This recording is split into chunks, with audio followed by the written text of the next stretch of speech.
E o texto que nós abrimos o culto foi exatamente esse texto do Salmo 139, que nós tornamos a lê-lo aqui como texto para o sermão expositivo dessa manhã.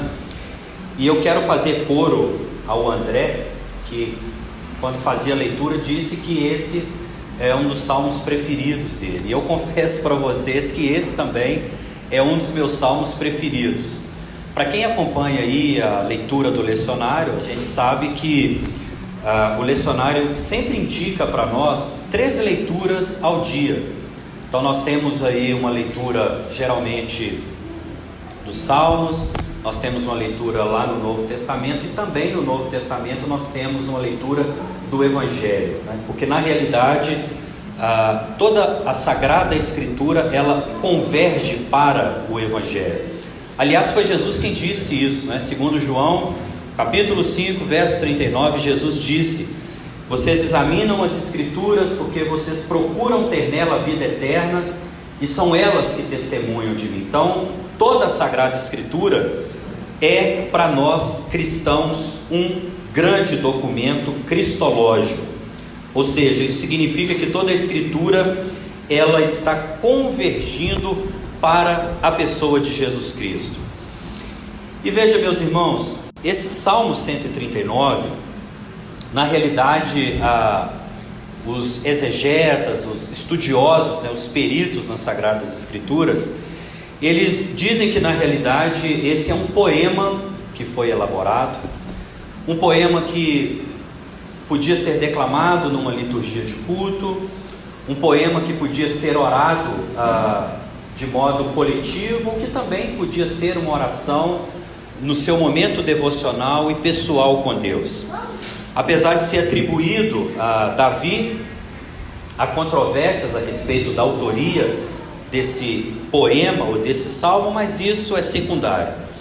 O que realmente importa para nós é o conteúdo daquilo que esse poema, eu quero chamá-lo assim, aquilo que esse poema comunica para nós. Eu anotei algumas coisas que eu quero compartilhar aqui. A primeira delas é o fato de que esse é um poema que anuncia os atributos de Deus. Isso é maravilhoso. A gente começa a lê-lo e a gente vai vendo como que o autor dessa canção, desse poema, desse salmo, ele vai descrevendo a essência, o caráter e os atributos de Deus. Meus irmãos e minhas irmãs, percebam de saída que há um atributo que é colocado em relevo aqui, que é a onisciência de Deus. Ele começa dizendo que o Senhor é aquele que nos sonda e é aquele que nos conhece. Tu me conheces. Mas é tão interessante isso, porque esse não é um conhecer ou um saber passivo.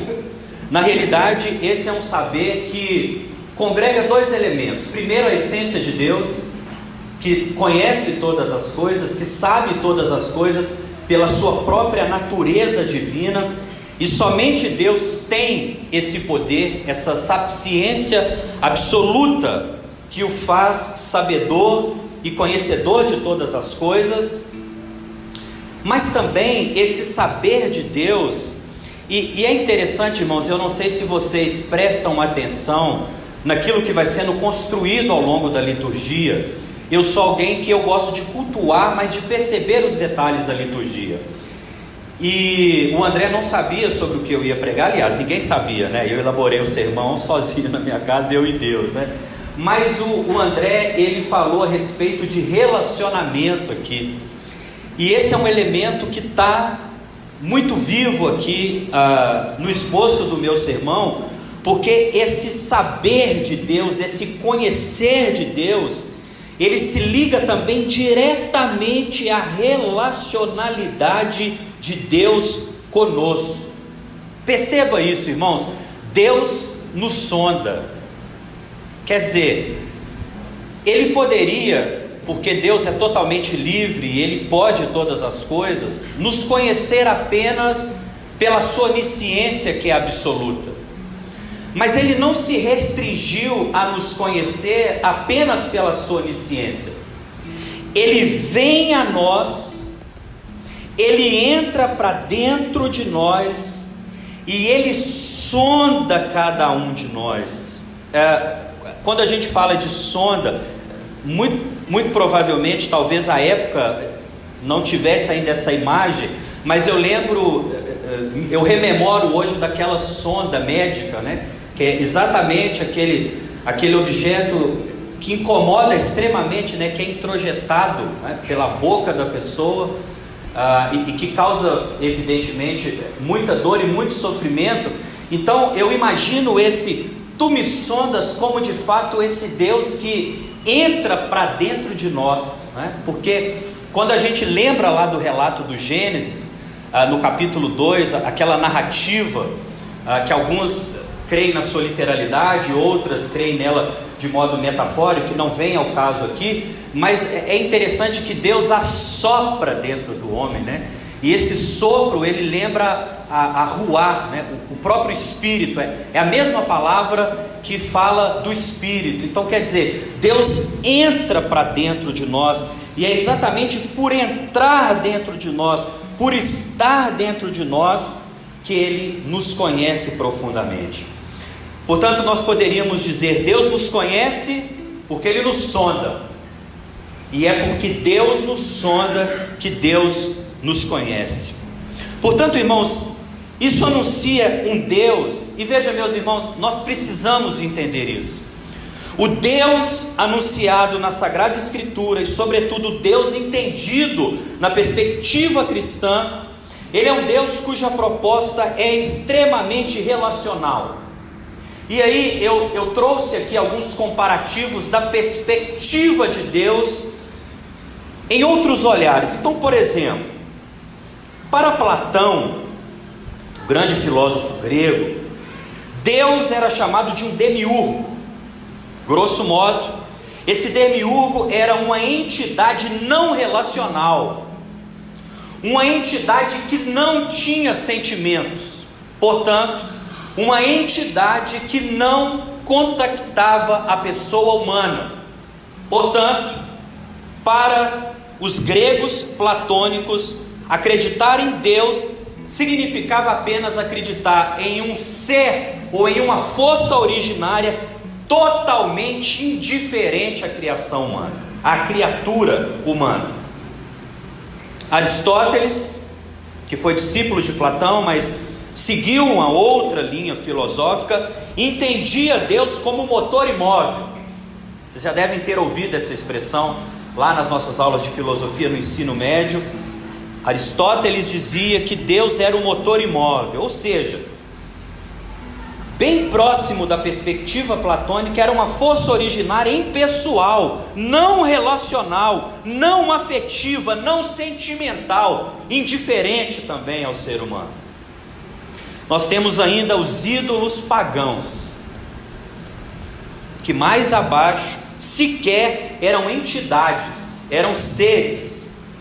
Ao contrário, esculturas inanimadas, adoradas pela ignorância humana, e a respeito delas o Salmo 115 traz uma crítica contumaz, dizendo que os pagãos adoram esculturas que têm olhos e não veem, têm bocas mas não falam, têm mãos mas não apalpam.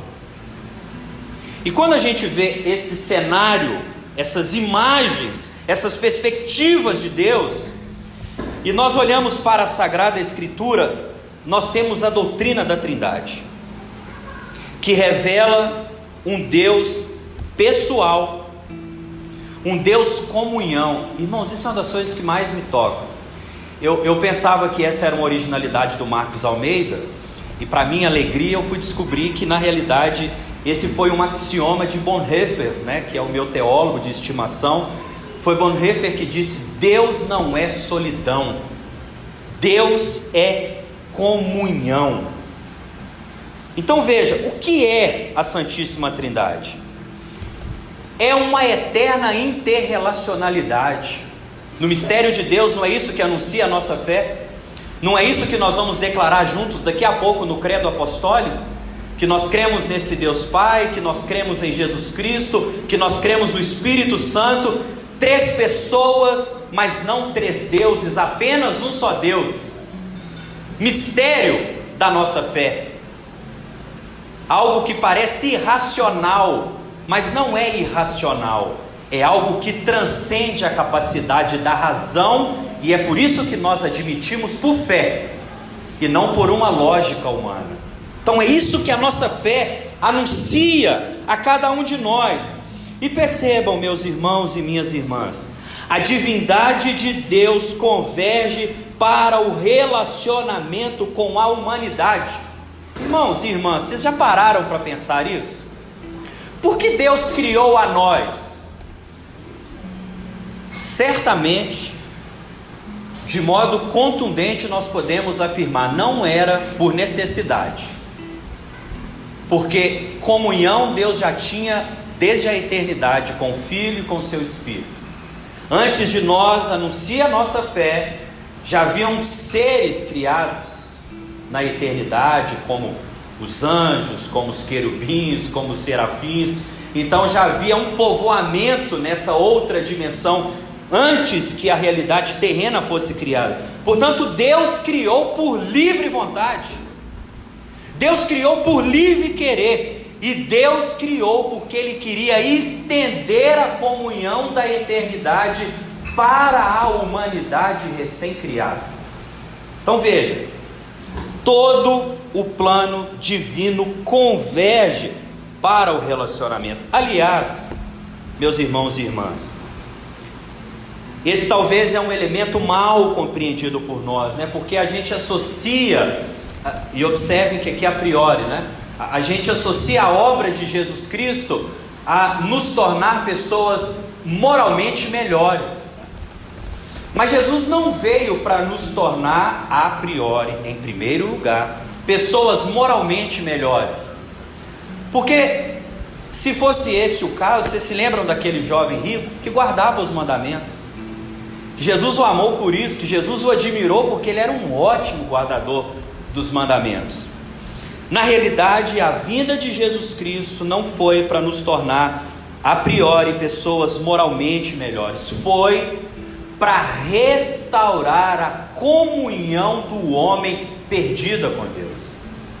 O que a Sagrada Escritura diz aos Romanos no capítulo 5 e o verso 1 é que justificados, pois, mediante a fé, nós temos paz com Deus por nosso Senhor Jesus Cristo. Então percebam que quando a gente fala de salvação ou de condenação, e isso é a tradição da igreja, não sou eu que estou dizendo, como disse o bispo essa semana na reunião de pastores, o bom pregador é apenas um repetidor. A gente não está aqui para inventar nada, né, Caio? O Caio estava lá na reunião. A gente não está aqui para trazer nenhuma inovação, a gente está aqui só para comunicar a velha e sempre nova palavra de Deus, né? Então é a tradição cristã que vai dizer isso, que o inferno no sentido mais profundo é a separação eterna de Deus. De outro lado, o céu no sentido mais profundo é o casamento eterno com Deus, porque nada pode ser mais infernal, nem o fogo mais ardente que você imagine, do que a dor insuportável do que viver eternamente separado de Deus. Por outro lado, nada pode ser mais prazeroso, nem aquelas ruas de ouro que você cobiça, com a mesa, com coisas de comer que vão do Oriente até o Ocidente, e com o cordeiro servindo na mesa, e tem gente que interpreta aquela coisa toda literal, né? Imagina até um animalzinho, cordeirinho caminhando lá. Nada disso é mais prazeroso do que a graça de estar eternamente com Deus, e como disse o apóstolo Paulo, Cristo em nós e nós em Cristo, e Deus ser tudo em cada um de nós. Então, perceba, irmãos, a teologia da aliança, ela está perpassando toda a história da salvação. Vocês notaram isso? A aliança é um elemento presente em toda a Sagrada Escritura. Estou falando de aliança porque estou falando de relacionamento, e não há relacionamento autêntico que não seja atravessado por uma aliança. Então veja, Deus fez uma aliança com Adão, Deus fez uma aliança com Abraão, Deus fez uma aliança com Isaac, fez uma aliança com Jacó, fez uma aliança com Moisés, fez uma aliança com todo o povo de Israel. Notemos e nos lembremos, a segunda parte da Bíblia é chamada de Novo Testamento, ou, como Lázaro soprou ali, Nova Aliança. Assim está dividida a história da salvação: a primeira aliança e a segunda aliança, ou para nós cristãos, a velha aliança e a nova aliança. Isso nos fala desse Deus que está sendo revelado no Salmo 139, cujo caráter fala o tempo inteiro de relacionalidade. Deixe-me avançar. Agora, nós não podemos permitir, meus irmãos e minhas irmãs, que o mistério de Deus em nós se reduza ao racionalizável, ao teologizável, ao confessável. Esses dias eu vi que eu tive preguiça até de abrir, porque o desinteresse foi imediato. O título do vídeo no YouTube estava assim: a prova científica de que Deus existe. Aí o outro estava assim: a prova científica de que Jesus Cristo existiu. Já me desinteressou. Porque se eu careço de cientificidade para comprovar a existência de Deus, a fé é inútil. Porque a fé é exatamente a certeza daquilo que eu não vejo e a prova daquilo que eu estou esperando. Ou o contrário, né? A certeza daquilo que eu espero e a prova daquilo que eu não posso ver. É por isso que eu gosto de Kierkegaard, né? Que ele dizia que a fé é esse salto no escuro, mas não é o escuro sombrio. No paradoxo da fé, é o escuro luminoso. Que eu não preciso das certezas científicas, das comprovações filosóficas, das logicidades, não! Como dizia Tertuliano, um dos pais da igreja, creio porque é absurdo. E se não fosse absurdo, eu não precisaria crer. Então esse é o grande mistério da fé. Agora, para vivermos esse Deus, e por que eu digo isso, irmãos? Sobretudo porque nós que somos protestantes e protestantes históricos, e foi o protestantismo histórico, com a sua racionalidade, com as suas influências iluministas, que trouxe para nós o liberalismo teológico, essa redução do sagrado ao racionalizável, essa redução da transcendência do mistério, ou melhor, a perda do mistério, a perda do transcendente, porque agora tudo é racionalizável, tudo é comprovável, tudo é científico.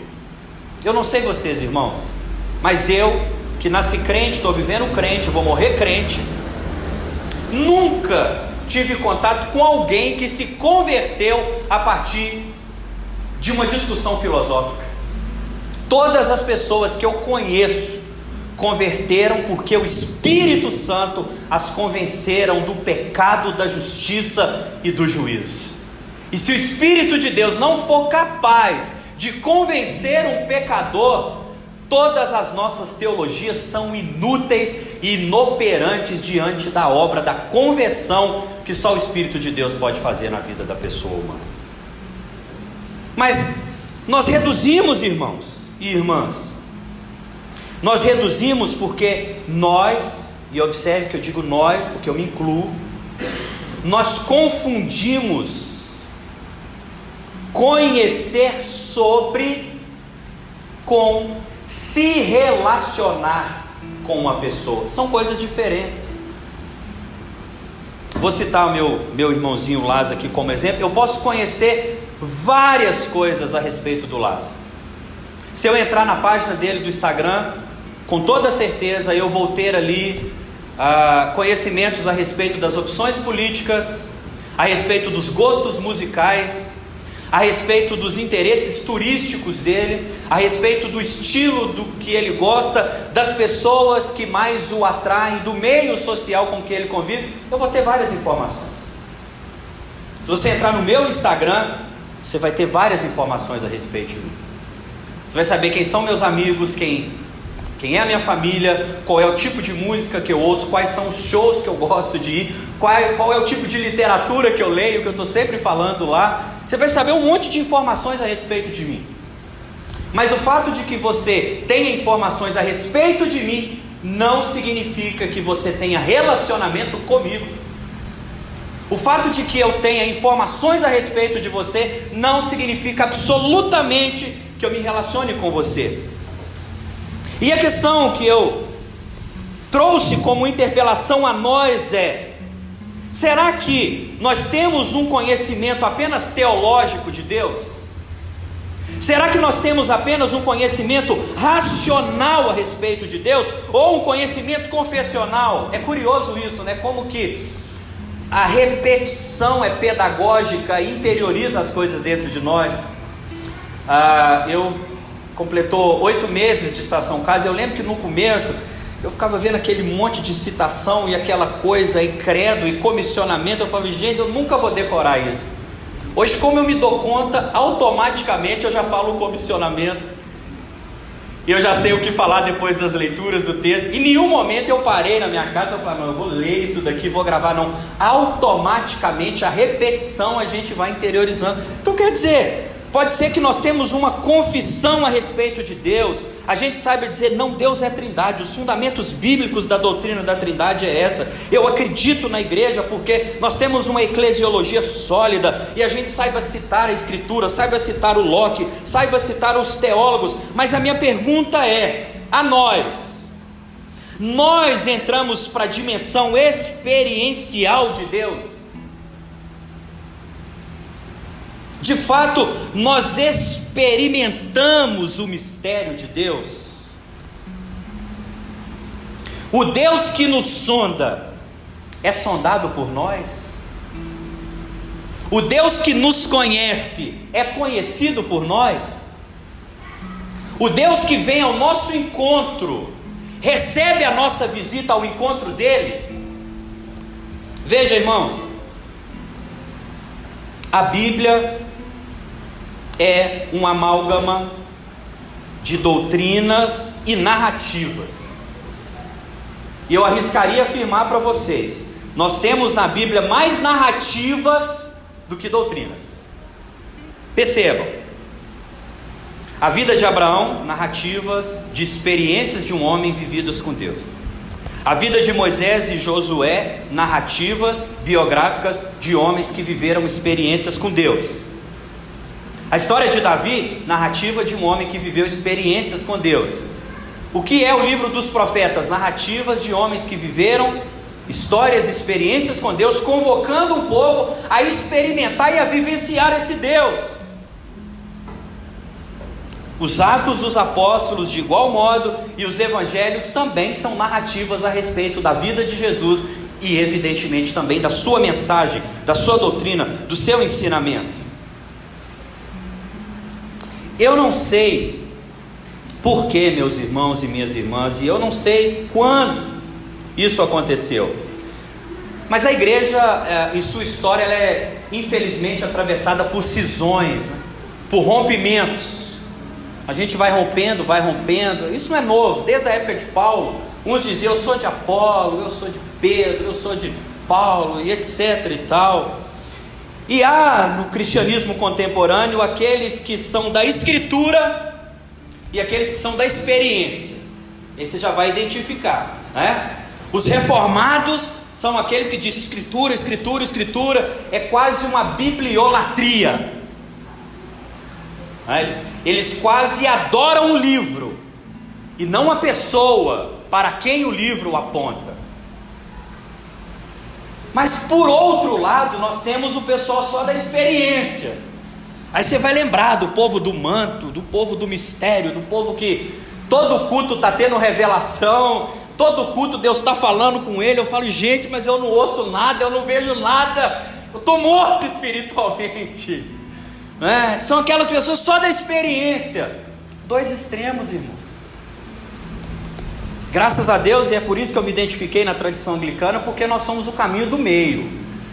Pelo menos nós nos esforçamos para ser o caminho do equilíbrio, né? Nem tanto ao céu, nem tanto ao mar. Como já dizia o ministério Zezé de Camargo e Luciano, a ferro e fogo não dá, né? Então veja, meus irmãos, nós precisamos amar a Escritura, nós precisamos crer na Escritura, nós precisamos pregar a Escritura, nós precisamos entender que só é doutrina se está fundamentada e sai de dentro da Escritura. Não há doutrina que sai das experiências. As suas experiências podem ser válidas para você, mas elas não podem ser usadas como regras de fé para todo o povo de Deus. Mas por outro lado, é a própria doutrina bíblica que abre para nós a dimensão da experiência de Deus. E deixa eu te dizer aqui, meus irmãos e irmãs, eu não estou falando de experiências epifânicas, de experiências pirotécnicas, eu vi os céus abrindo, eu vi o trono. Eu lembro de uma época que cada mês era um livro que saía falando sobre a divina revelação do céu, sobre a divina revelação do inferno. Era gente que subia ao céu, era gente que descia ao inferno, era gente que via anjo, era gente que... Uma loucura! Não estou falando disso. Eu estou falando de experiências de Deus extraordinárias no ordinário da vida. Quer ver uma experiência extraordinária que nós temos perdido? A experiência de conduzir alguém ao Evangelho. Olha que experiência extraordinária, que experiência incrível. Nós temos aqui o nosso casal precioso de missionários que estão aí enchendo a vida dessa experiência incrível, né, meu irmão? De conduzir pessoas ao Evangelho. Talvez nós não vamos sair daqui para outros lugares, como é o chamado dos nossos irmãos, mas talvez nós estejamos plantados aqui para conduzir as pessoas próximas de nós à experiência mais extraordinária que alguém pode ter. A experiência de ser afetado e transformado pelo poder do Evangelho. Outra experiência extraordinária, a experiência de viver a resposta de uma oração respondida. Gente, isso é maravilhoso.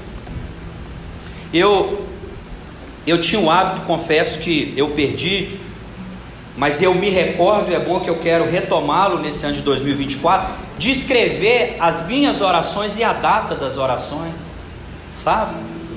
E de viver o caminho, de viver o processo, de viver a experiência, e depois de experimentar as respostas de Deus às nossas orações. Olha que experiência incrível. Uma outra experiência, a experiência de ser mudado por um sermão, de ser profundamente interpelado, penetrado pela palavra de Deus. Qual foi a última vez que você teve a experiência dos discípulos a caminho de Emaús? Você se lembra? São Lucas capítulo 24, os discípulos estão caminhando pós o evento ressurreição. Domingo pascal, Jesus havia ressuscitado, e eles estão caminhando ali, Jesus está com eles, eles ainda não haviam percebido, mas após os olhos serem abertos, eles diziam, bem que quando ele falava o nosso coração queimava. Eu ainda sou jovem, tá, irmãos? Quando a gente afirma a nossa jovialidade, né, a psicanálise vai nos ajudar, é porque de fato ela já está se esvaindo, né? Mas eu me lembro que esse era para nós um valor tão importante quando eu era menino, quando eu era adolescente. Essa coisa de orar, essa coisa de falar com Deus e de ter a experiência de ser respondido, e não apenas isso, mas de ouvir um sermão e de falar, cara, como Deus falou no meu coração hoje, como essa palavra queimou no meu coração. Agora muitos de nós perdemos até essa dimensão que é seminal na experiência de fé, sobretudo para nós que somos protestantes. A gente vem aqui de domingo a domingo, e eu tenho certeza que se eu perguntar para aqueles que estiveram aqui no domingo passado, agora, o que o Rev pregou? Qual foi o texto lido? Fala aí pelo menos 2 pontos da pregação. Fala aí aquilo que te afetou profundamente. Apagou-se totalmente da nossa memória. Agora, se eu perguntar quais foram as notícias principais que circularam no Instagram essa semana, nós sabemos, né? Tá tendo BBB? Quais foram as tretas do BBB? Aí nós sabemos, irmãos. Nós temos os caras e bocas do gospel, né? Isso nós sabemos. Mas a experiência da palavra nos afetar, nos tocar, não, nós perdemos essa dimensão. Eu lembro que os meus pais na fé falavam de ruminar a palavra, né? A gente ouvia a palavra no domingo e aquilo ficava dentro de nós na segunda, na terça, na quarta, na quinta, e ficava reverberando dentro de nós. E a gente chegava no outro domingo e a palavra do domingo passado ainda estava queimando dentro do nosso coração. Mas hoje não. Hoje a gente se limita a vir aqui no domingo, ouvir no sermão e falar: nossa, foi um bom sermão, nossa, que sermão top. E aí posta lá o André, né, meus irmãos, esse é o sermão que já está no Spotify. E aí a gente vai lá generosamente, curte com um coraçãozinho, e na segunda já não sabe mais nada que foi pregado. Foi só um bom sermão ouvido na nossa religiosidade dominical de vir ao culto e cumprir com o nosso dever anglicano e pronto. Agora eu posso ir para os meus outros deveres. Mas nós precisamos resgatar isso. Eu avanço, meus irmãos. Esse poema do Salmo 139, ele traz para nós ainda outras interpelações, outros questionamentos. Temos realmente consciência que Deus nos sonda e nos conhece? De verdade, irmãos, nós temos essa consciência. Isso me toca tão profundamente, assim, imaginar que Deus, Ele tem esse poder de vasculhar as profundidades do meu ser, e que nem eu mesmo me conheço tão intimamente como Deus me conhece. Isso é tão profundo. Veja, quando nós temos consciência de que Deus nos sonda e nos conhece, primeiro, nós somos libertos do perigo da autojustificação diante de Deus e segundo, diante dos homens. Então veja, meus irmãos, quando nós temos consciência de que Deus nos sonda e nos conhece, nós não precisamos nos esconder atrás de personagens. Irmãos e irmãs, nós vivemos uma geração que é uma indústria de produzir personagens. Não é acaso que o Instagram proporcionou-nos a possibilidade de criar um avatar. Nós não somos aquilo ali é uma versão muito melhorada de cada um de nós. Nós criamos avatares, nós criamos bonecos, nós criamos tipos, nós criamos personas o tempo inteiro. Irmãos, talvez nada seja mais escravizante do que ter que viver como personagem. Ter que estar nesse lugar para corresponder às expectativas dos outros em relação a nós.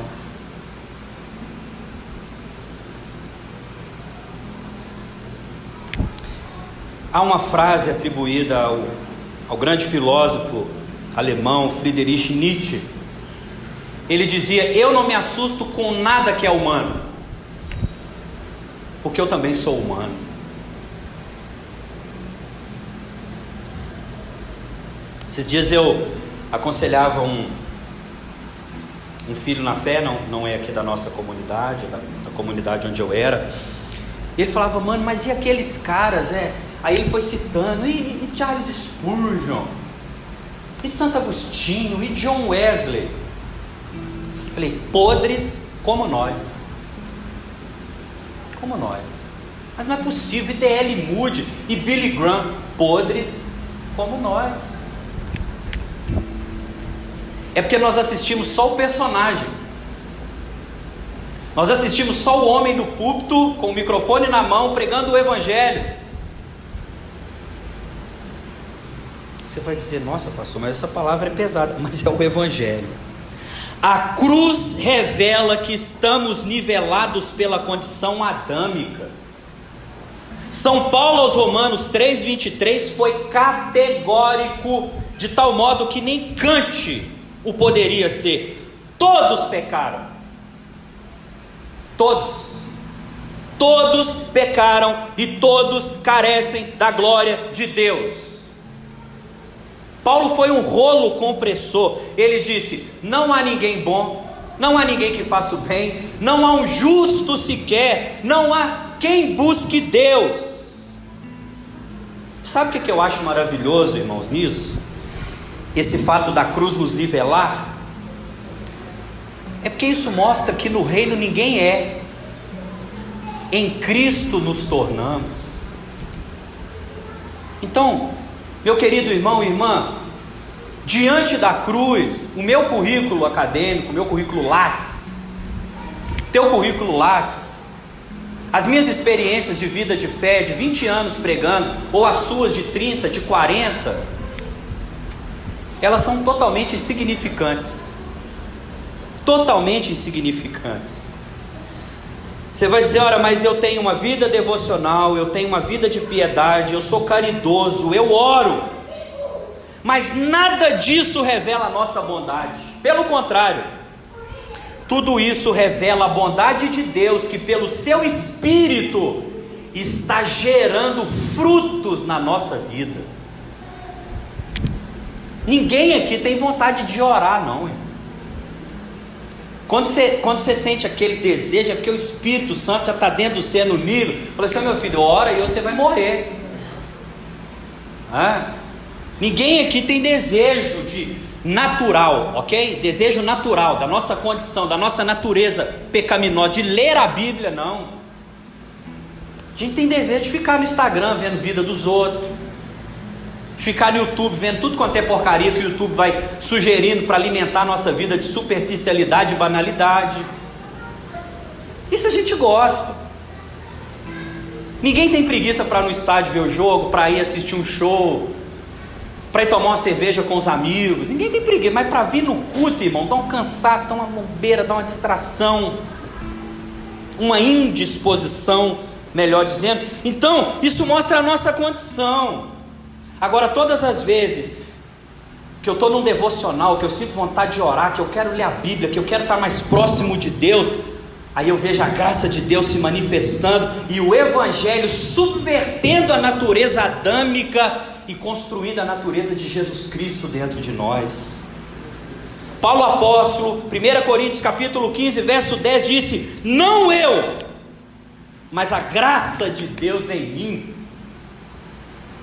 Leve isso daqui, meus irmãos, minhas irmãs, como um mantra do Evangelho para a sua vida. Ao invés de você dizer, eu vou fazer, eu vou realizar. Aliás, São Tiago nos ensina isso, né? Eu devo dizer, se Deus quiser eu vou a tal lugar, se Deus quiser eu farei tal coisa. Diga como Paulo apóstolo, não eu. Não sou eu que vou fazer aquela prova, mas é a graça de Deus operando dentro de mim, que vai me capacitar a partir daquilo que eu me preparei para realizar essa prova, etc, etc, etc. Agora, o segundo aspecto é que essa consciência que o Salmo traz de que Deus nos sonda e nos conhece, e eu e o Lázaro, a gente conversou um pouquinho sobre isso na semana passada e tal, sobre esse tema, que nos livra e nos liberta da prisão da autojustificação diante dos outros. Irmãos, eu já estive nesse lugar durante muitos anos. Eu já fui muito assim, cara, o que as pessoas vão pensar, o que as pessoas vão achar, o que as pessoas vão falar, o que as pessoas vão dizer. E aí depois a gente percebe que as pessoas vão falar vão dizer e vão continuar vivendo a vida delas, e a gente está adoecendo por causa daquilo que elas estão pensando e estão dizendo. Elas vão pensar, vão dizer, vão falar e vão continuar vivendo, e a gente vai envenenar a nossa vida e paralisar a nossa vida por causa das opiniões alheias. O cristão autêntico não se faz de advogado de si mesmo. Pelo contrário, ele se coloca humilde diante de Deus, que o justifica por meio de Jesus Cristo. Sabe uma verdade que eu carrego comigo, irmãos? Diante da palavra de Deus, toda opinião alheia é insignificante. Toda opinião condenatória, acusatória, que quer nos desviar do propósito de Deus para a nossa vida, é insignificante. E é curioso isso, né, irmãos? Porque às vezes, quando a gente quer se justificar, a gente está se esforçando para tentar provar para o outro que nós somos bons. Olha como que o Evangelho simplifica tudo. Não, admita que você é ruim mesmo, admita que você é mau mesmo. João Calvino é quem dizia isso, né? Tudo que vocês verem de bom em mim é Cristo. O que vocês verem de mal é apenas eu mesmo. Isso simplifica tudo. Quando nós temos essa consciência, e mais, a cruz de Jesus Cristo, ela nos liberta do peso de autojustificação, meus irmãos e irmãs, porque na justiça da cruz nós somos pacificados. Quantos de nós, na minha experiência pastoral, aliás, talvez a maioria das pessoas com que eu lidei e lido até hoje, são pessoas reféns do seu próprio passado, das experiências traumáticas vivenciadas no seu próprio passado, né? Aliás, Freud nos ajuda com isso, né? A psicanálise, ela traz para nós insights nesse sentido de perceber que a maioria das dores que nós carregamos, que nós reproduzimos hoje, estão alojadas num lugar dentro de nós que esse ramo do saber chamou de inconsciente. Agora, o Evangelho de Jesus Cristo, ele diz isso, e não precisa responder com a sua voz, mas com o seu coração. Você crê no Evangelho de Jesus, querido? Você crê na palavra de Jesus? O Evangelho diz para nós, Romanos capítulo 8, verso 1: desde agora não há nenhuma condenação para aqueles que estão em Cristo Jesus. Irmãos, o nosso passado não pode ser maior do que a eternidade em nós. Se o peso do passado for maior do que o peso da eternidade, nós não teremos presente, nós não teremos futuro. Na cruz a eternidade estava encarnada, estava manifesta. Em Jesus Cristo a eternidade entrou para dentro do tempo para nos libertar. E depois São Paulo apóstolo vai dizer no verso 33 e no verso 34: quem tentará acusação contra os escolhidos de Deus? É Deus quem nos justifica. E no verso 34: quem os condenará, se foi Cristo Jesus que por eles morreu e também ressuscitou? Às vezes, meus irmãos, minhas irmãs,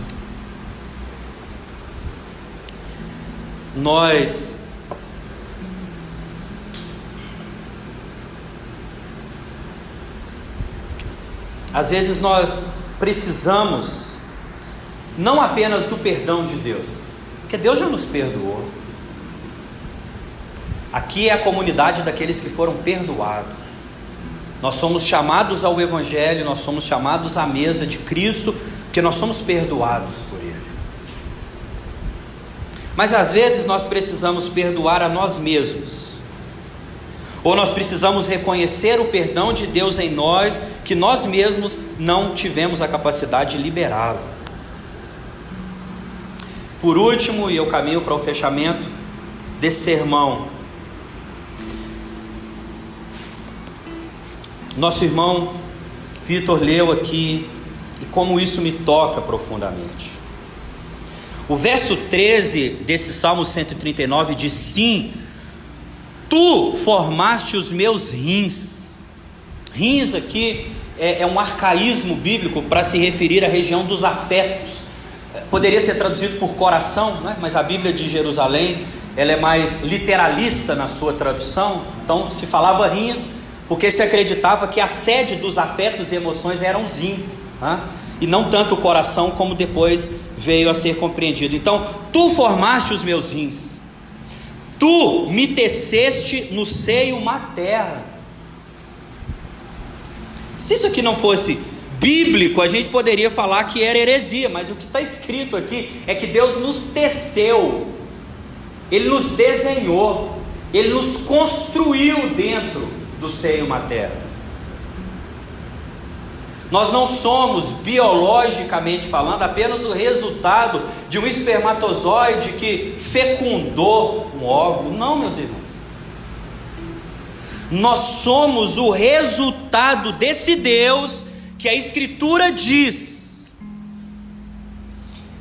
que nos formou, que nos teceu dentro do ventre materno.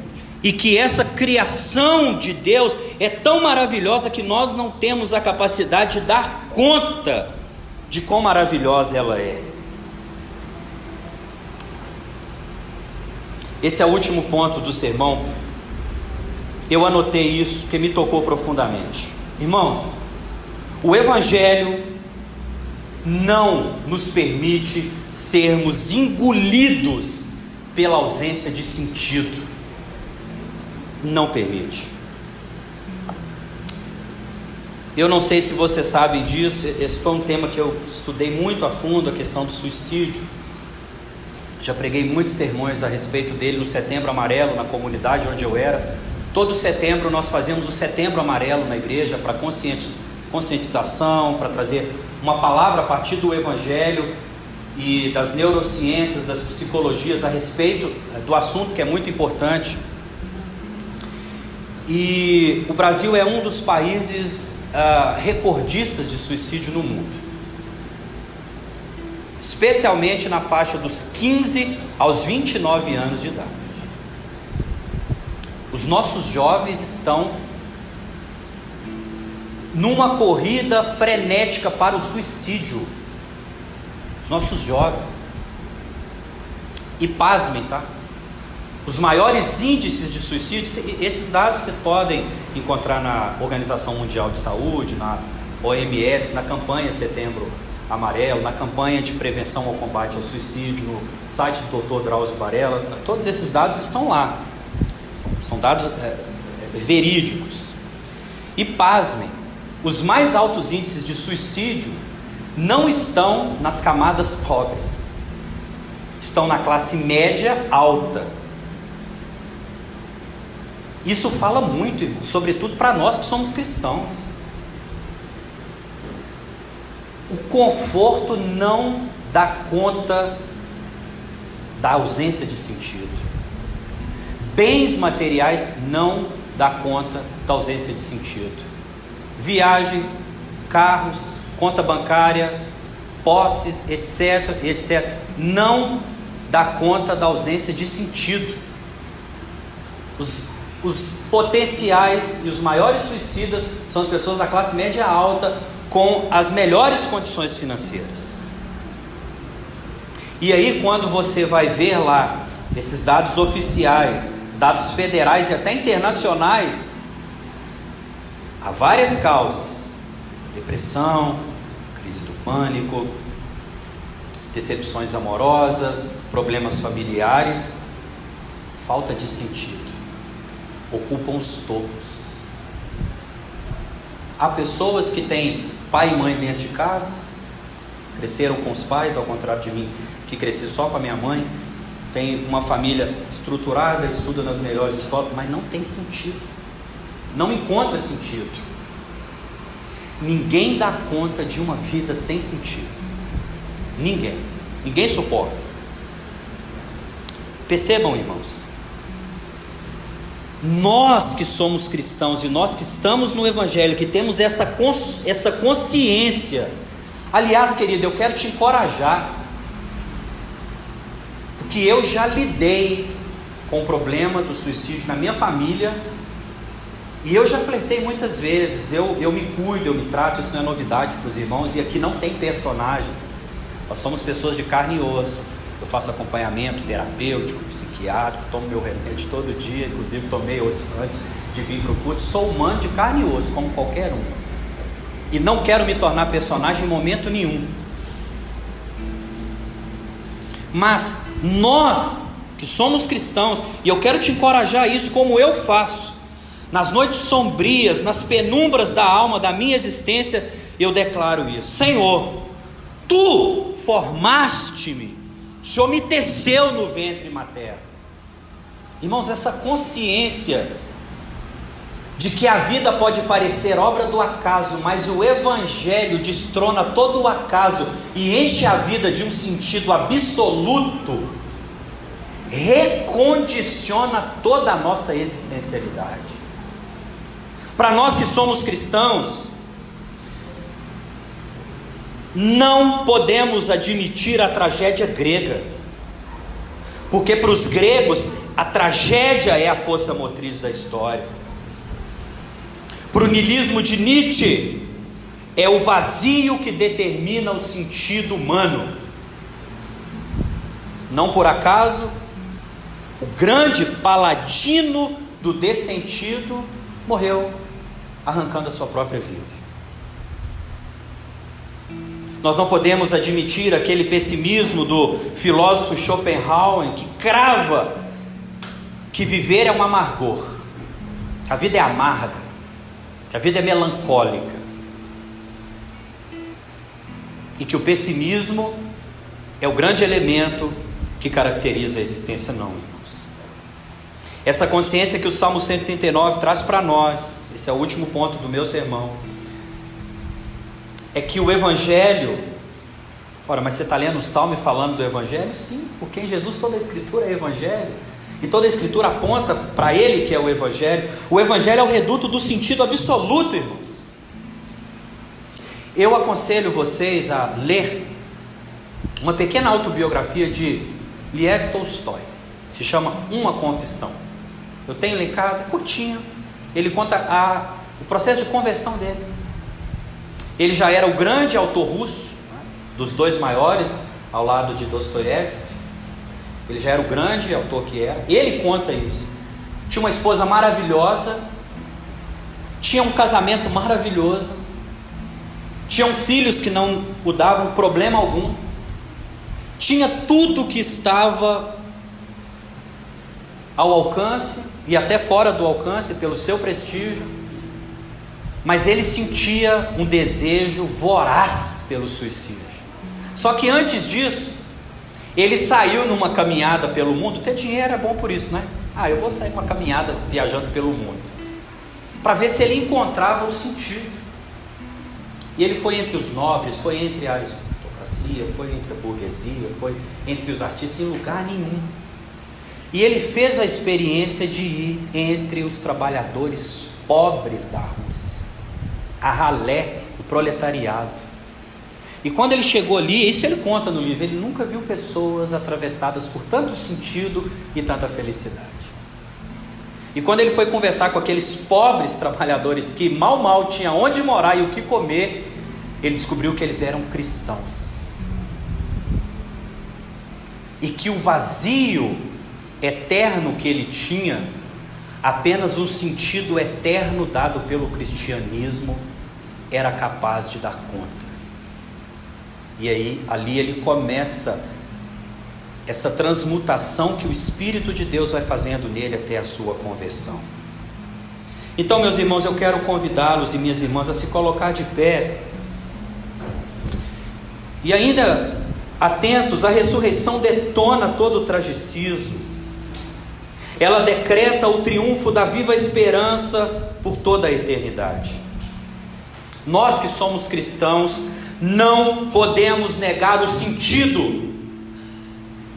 Negar o sentido é divinizar o acaso, é destronar Deus. Todavia, aceitar Jesus Cristo é confessar um sentido absoluto que dá conta da nossa existência, que nos caminha e nos encaminha para a nossa eternidade. Quem está fora de Deus sempre ouve a pergunta que Deus fez para Adão: onde estás? Fora de Cristo, o máximo que nós conseguimos é nos perder em nós mesmos. E aí a gente vai apelando para um monte de coisas para tentar ser medidas paliativas para o nosso desespero existencial.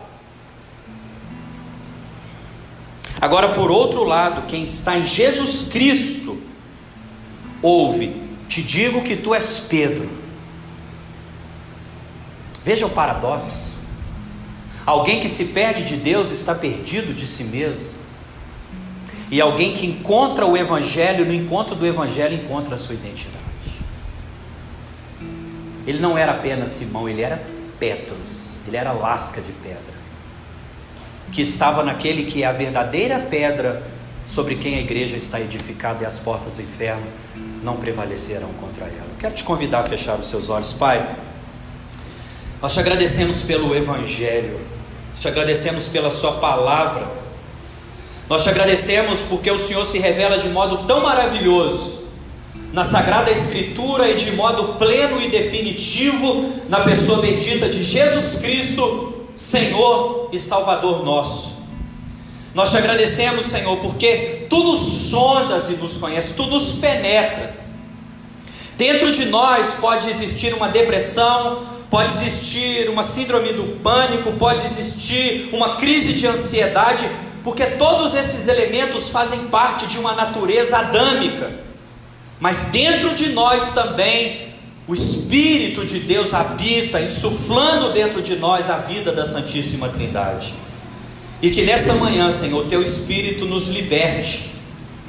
Que o Teu Espírito, como foi ministrado aqui pelo nosso irmão Lázaro, libere sobre nós Tua cura. E que nós sejamos definitivamente libertos de toda ausência de sentido, para encontrar o sentido absoluto que a cruz traz para as nossas vidas. Nós te rendemos graças nessa manhã por Tua palavra, no nome precioso de Jesus Cristo. Amém. E graças a Deus. Meus irmãos e irmãs, Deus abençoe vocês.